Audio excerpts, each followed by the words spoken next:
Lipton Tea and Lipton Soup present Inner Sanctum Mystery, starring Irene Wicker.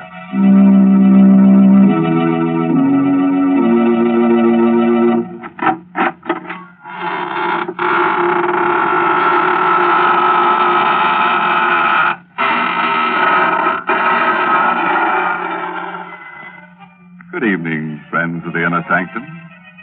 This is your host inviting you in through the squeaking door.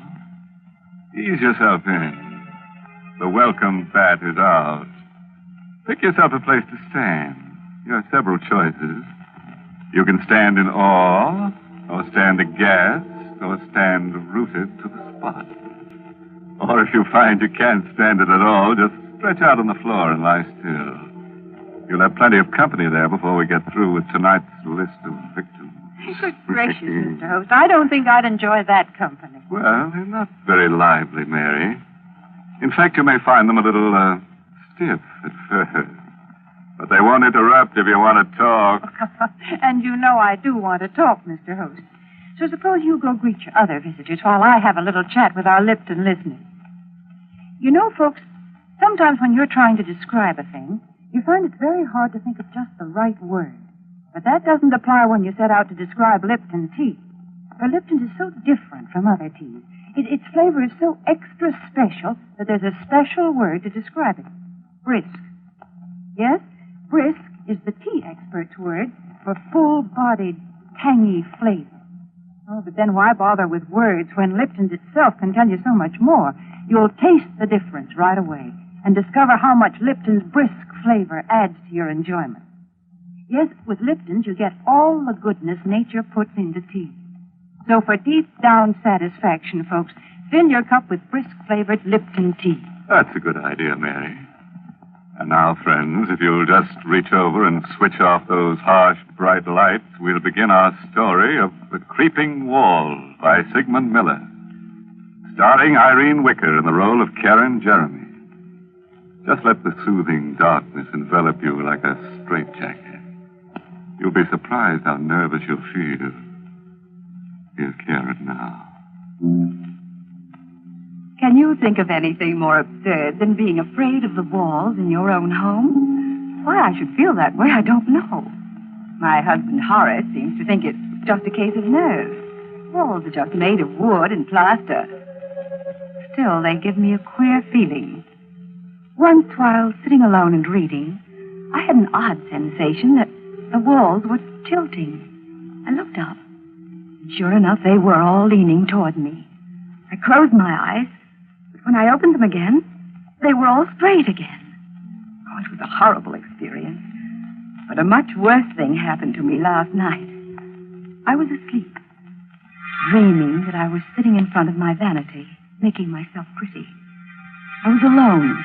It was late at night.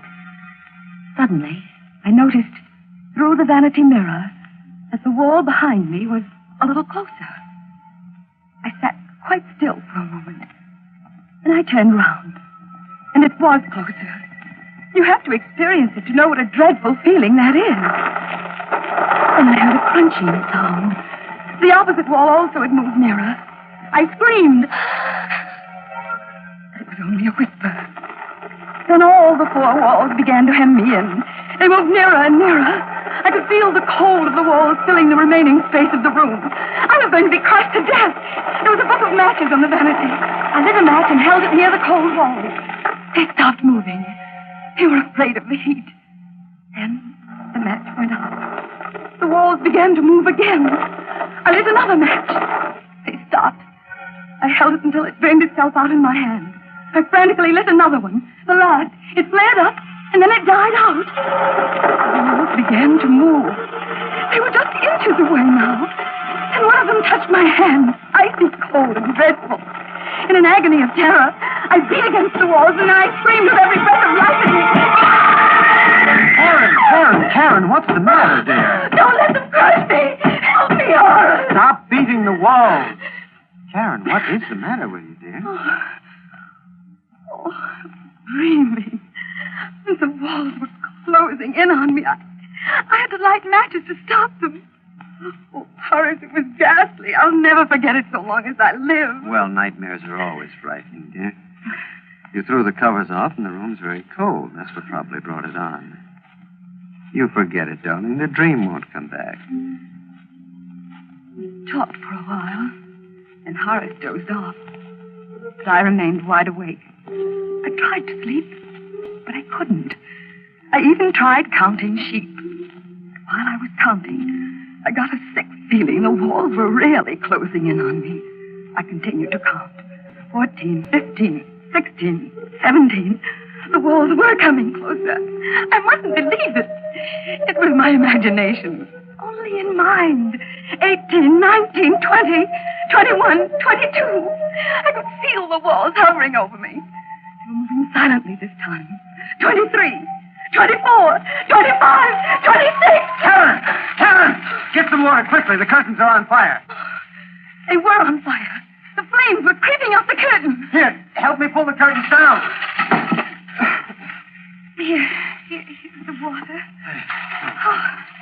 How did they catch on fire, Horace? Well, there's a book of matches on the floor, Karen. Here's a burnt-out match. I didn't do it. Oh, believe me, Horace, I swear I didn't. Darling, you haven't been feeling well lately. I think you ought to see Dr. Gustafson. I'm you sure don't that... believe me. I wouldn't do anything like that. I couldn't. You probably weren't aware of it. Probably nothing serious. Dr. Gustafson's a very good man. Now, Karen. Don't be a baby, darling. All of us get ill sometimes.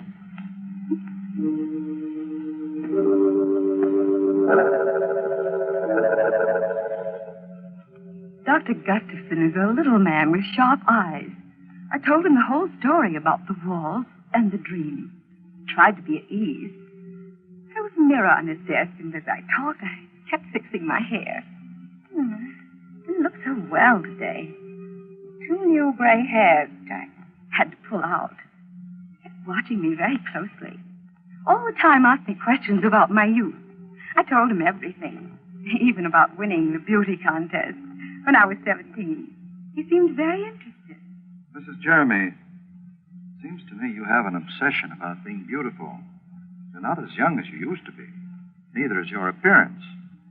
That's why you're afraid of close scrutiny. That may account for your fear of close spaces. Went on like that, looking at me as though I were a drab, middle-aged woman.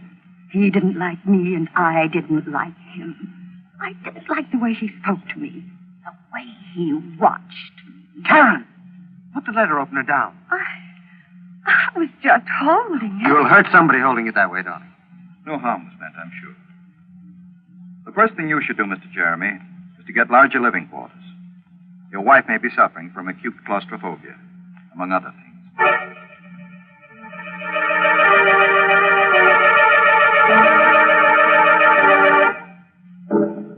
I was glad the visit to that horrid little Dr. Gustafson didn't influence Horace at all. He still loved me. Told me I was the loveliest woman in all the world. One day he came home in great excitement. Darling, I've got a wonderful surprise for you. I've just bought the famous meadow mansion. Oh, Horace, do be careful. You must my hair. What is this meadow mansion? Well, it belonged to John Aiken. You know, the famous naturalist. Mm-hmm. He was killed, poor fellow, in an auto accident. It's a huge house, and you won't be troubled by walls ever. Come on now, darling. We have to see the agent and sign lots of papers. We went to the agent's office. Mr. Swanson was his name. A very friendly old man. He kept looking at me all the time he was talking. Mr. Swanson, we'd like to take occupancy of the house right away. I don't think it's a good idea, Mr. Jeremy.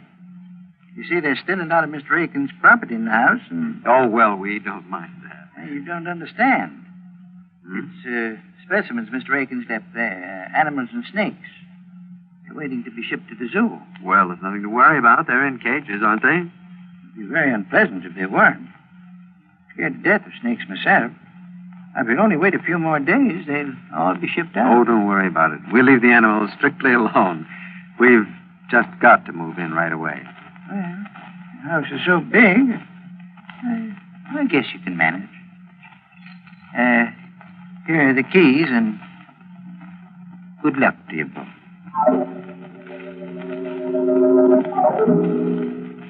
Meadow Mansion was magnificent. It was big and gracious. The rooms were huge and beautifully decorated. The high ceilings gave you a wonderful feeling of freedom. But the drawing room was loveliest of all.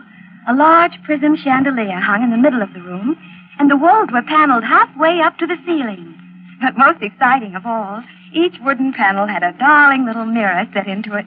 There were easily 100 such mirrors.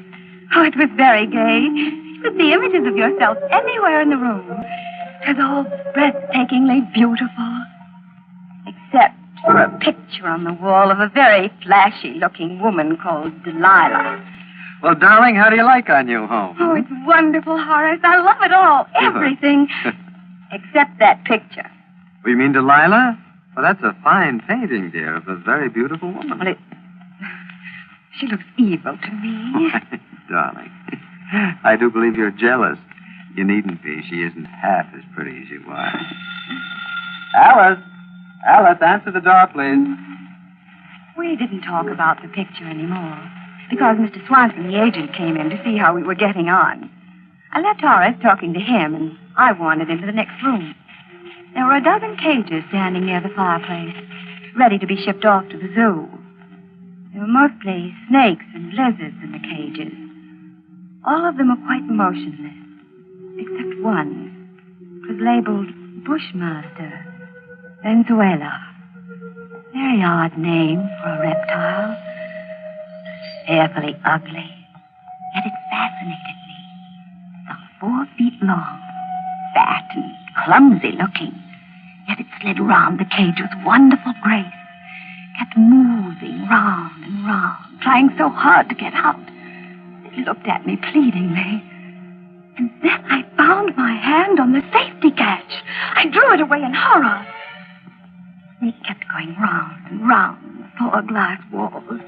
Must be maddening to have walls so close they touch you all the time.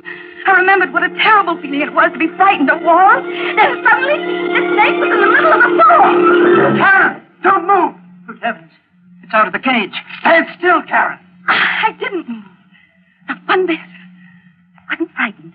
I was only wondering how it had escaped from the cage. The snake lay there in the middle of the floor with its head up, hissing. And it started to move. It slid in a wide circle toward Horace and Mr. Swanson. It's coming towards me. I've got to get out of here. Don't run! But he didn't listen to Horace. He started running and the snake struck him. It struck him twice in the leg. Then he continued running past me. Then suddenly he fell. Horace picked up a chair. He smashed it down on the snake. He smashed it again and again and again till it was dead. His body, it's swelling. He's dying. I didn't open the cage. I swear to you I didn't. It got out by itself. Oh, the door must have been loose. Please believe me, Horace. I didn't open it. I couldn't have opened it. You must believe me. You must. Oh, you must.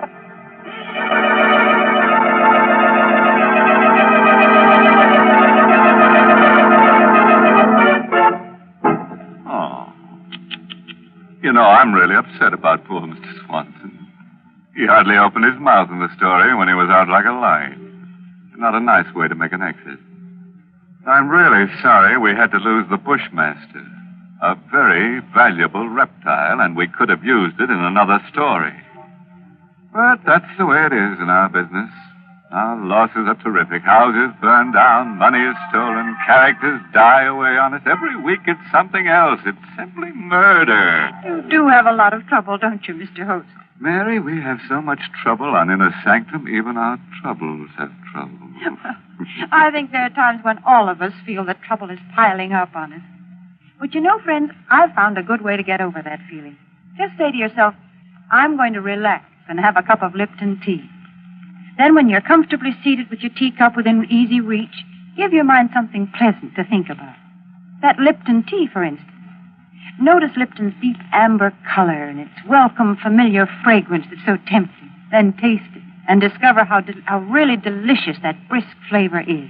Just for real enjoyment any time during the day, Just take a few minutes out to enjoy a piping hot cup of brisk-flavored Lipton tea. Well, I'll certainly give your suggestion a try, Mary. And now, friends, if you'll give me your hand, we'll go on with the story. Or would you rather take yourself in hand? Things are going to be a little rugged from now on, so take a firm stand, sit tight, and buckle down. And it won't be a bad idea to grit your teeth and square your shoulders at the same time. By the way, if you can do all those things at once, let me congratulate you. You're quite an athlete. Well, here she is, Karen Jeremy. I was ill for a long time. I don't remember how long. Weeks, maybe months. Horace never spoke about that horrible afternoon. And after a while, I stopped thinking about it. I liked my new home. Meadow Mansion was such a beautiful place, I rarely left it. I loved best of all the drawing room, with its darling little mirrors and the wooden panels. I could see myself from all sides. It was so much fun. My absurd fear of walls was beginning to fade away. There was only one thing that irritated me. That was the picture of Delilah. I was determined to get rid of it. Karen, stop glaring at that picture. I don't like it, Horace. I wish we'd get rid of it. It's a fine work of art. Why? I don't care. It's an evil picture to me. Karen, look here. You're just jealous of her. You're jealous of any beautiful woman, even if she's only a painting. You don't care for me anymore. That is a ridiculous thing to say. You know it's not true. If you really love me, you take that picture down off the wall. That picture is staying right where it is. Now, it's for your own good. I'm going out for a walk. And, Karen, I absolutely forbid you to touch that picture. I'm in it. I sat there for quite a while, staring at that picture that was upsetting my life with Horace. He was always kind and gentle with me. For the first time he'd ever lost his temper. I looked at Delilah. There was a gleam of white teeth between her full lips. She was an abandoned-looking thing. Her long hair cunningly untidy. Her eyes sparkling, black, shameless. She seemed to be laughing at me. I made up my mind. Horace would understand.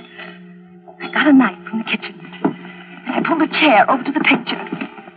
And I stood up on the chair, then began to slash down the length of the picture. Mr. Jeremy, what are you doing? It's no business of yours. Go away, Alice. Oh, you mustn't do that. Mr. Jeremy will be angry. I told you it's none of your business. Please come down off that chair. You're destroying a beautiful painting. You meddling little fool. I'll teach you to interfere. Mrs. Jeremy, I've put up with you for a long time. Nobody's ever dared to slap me. You vicious, miserable hag. That's what you are, a hag. For years I've pampered you. I've always told you how beautiful you were, how lovely you looked. Well, maybe you were beautiful once, but now you're just a self-centered, haggard old woman. But just look at your face.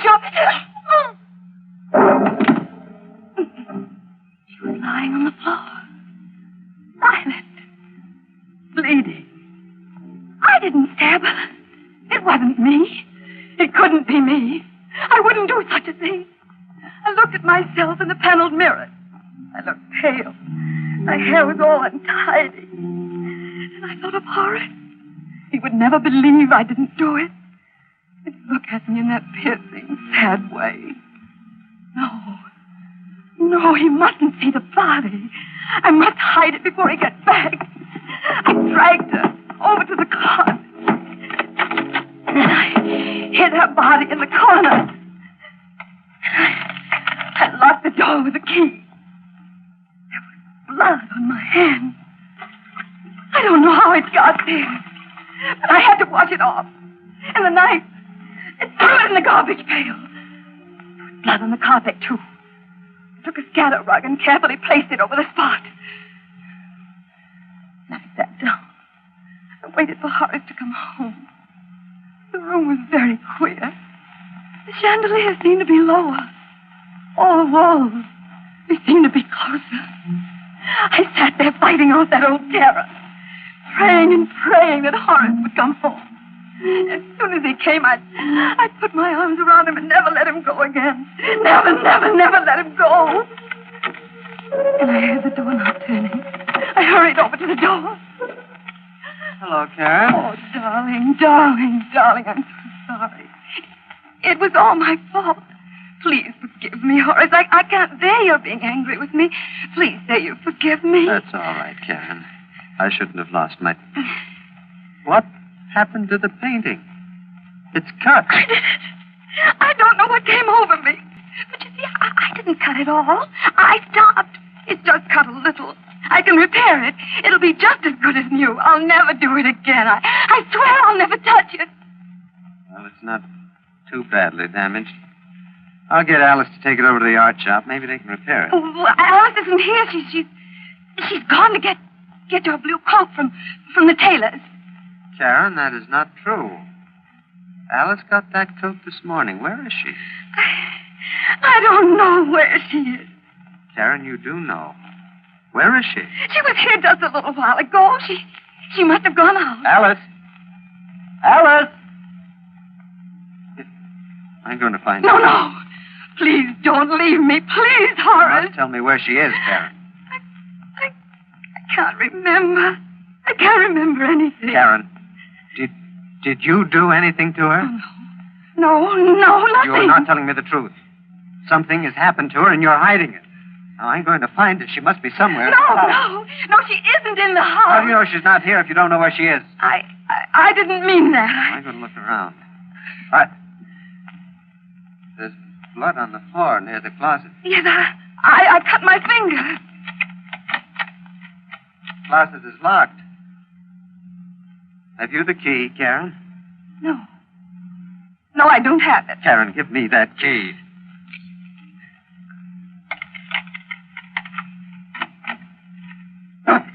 Karen! You killed her! No. I didn't kill her. I couldn't do such a thing. I saw her lying there on the floor, so I hid her in the closet because I didn't think you'd believe me. But I didn't kill her. I didn't do it. I'm going to get Dr. Gustafson, Karen. Maybe he can No, help. please don't go. I can't bear being alone. The walls, they'll crush me if you leave. I'll be back as soon as I can. He left me in the room all alone. I looked at myself in the mirror. All my beauty was gone. I looked haggard. I wasn't beautiful anymore. My face was all wrinkled and pale. My hair hung down lifelessly. I was ugly. I mustn't let Horace see me now. I looked evil. I bolted the door. I didn't want him to come back and see me looking this way. He would hate me. The walls were moving again. They were very clever. They waited for Horace to leave. They were afraid of him. I looked at myself again in the mirror. There were dozens of me. Then something very strange happened. All the images of me began to come out of the mirrors, right into the room. It was incredible. They were all ugly. They kept coming out of one mirror, going back into another. I watched them. They began to move very fast, in and out, in and out, in and out. It made my eyes hurt to watch them. The walls were moving slowly, but they couldn't fool me. I knew they were moving because the picture of Delilah was nearer than ever. She was still laughing at me. I could even hear her laughing. She pushed one leg out of the picture frame, then the other. She came slowly toward me. Hello, Karen. Don't you think I'm beautiful? I didn't answer her, but she kept on talking to me. I'm Delilah, and I'm going to cut off your hair. I couldn't stop her. She laughed as she cut my hair. It made me very, very sad. I began to cry. She began to cut faster and faster because the walls were very close now. I could even feel their coldness. Don't be frightened, Karen. I turned around. A man I never had seen before. He had a kind, good face. He looked at me tenderly, admiringly. I'm Meadow, the spirit of his love. You mustn't be afraid of me. I think you're beautiful. I've always admired you. You're even lovelier than Delilah. Oh, please help me, Mr. Meadow. The walls are so close. They're going to crush me. If you get into the picture frame, they won't be able to harm you. Quickly, before Delilah comes back. Open the door. Hurry. You'd better hurry and climb into the frame, Karen, before it's too late. Alan, open the door. Hurry. You haven't much time. You'll be safe inside the picture. Merciful heaven, her head in the picture frame. Karen, you cut your hair off. It's amazing. She looks 20 years younger. And she's beautiful. I'm safe now, darling. The wolf can never get me. Ever.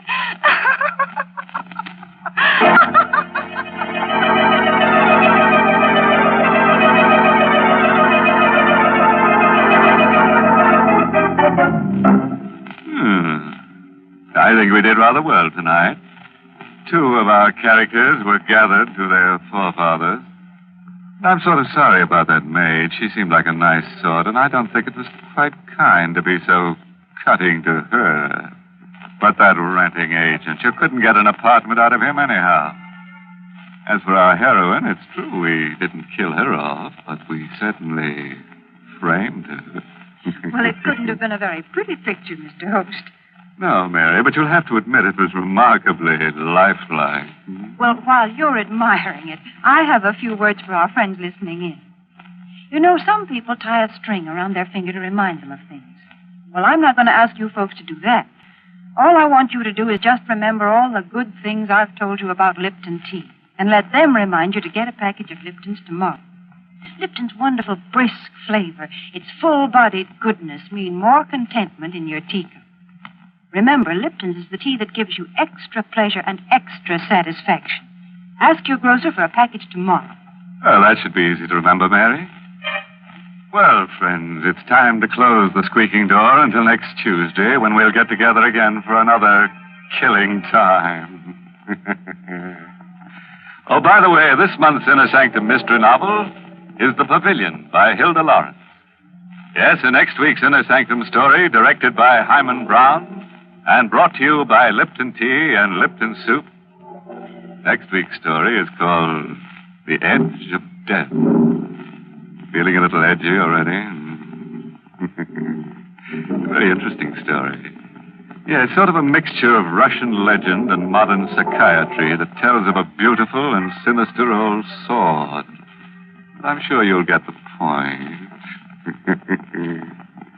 So, until we meet on the edge of death next Tuesday, good night. Pleasant dreams.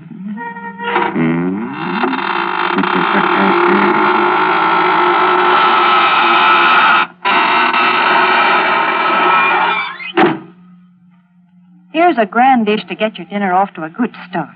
Lipton's Noodle Soup. It has all the homemade goodness and real chickeny flavor your family loves. Lipton's Noodle Soup is seasoned to perfection, and it's full of tender, golden noodles. Hard to prepare? Not a bit. It takes only a few quick minutes from package to soup plate. Economical, too. Costs less and makes lots more than canned soups. So get Lipton's Noodle Soup mix tomorrow. And don't forget to tune in next Tuesday night for another Inner Sanctum mystery. This is CBS, the Columbia Broadcasting System.